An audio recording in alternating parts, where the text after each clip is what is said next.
So what has Edward Colston got to do with self-development? It all started off in Bristol with the tearing down of the Edward Colston statue.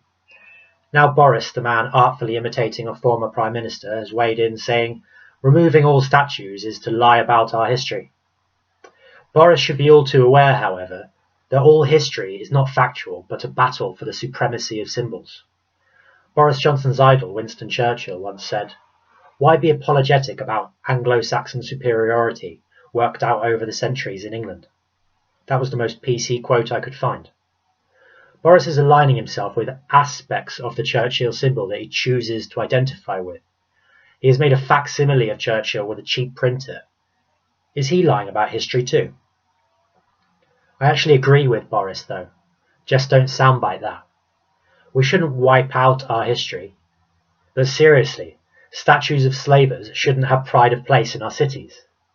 They should be in the macabre area of a museum with lots of context and nice explanatory notes saying how racist and acquisitive these people were.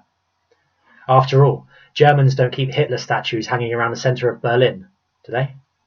Do they? What are statues anyway? I don't think they are a connection to history, just like Boris's idea of Churchill isn't a connection to history. They're a projection of a chosen symbol and power. And what has this got to do with self-development?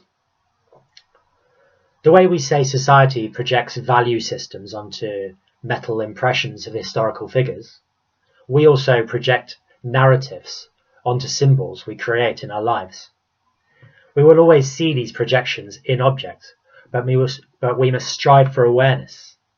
If without realizing we really invest ourselves in a symbol like a fact, whether it's Churchill or Colston, we confuse our values with reality.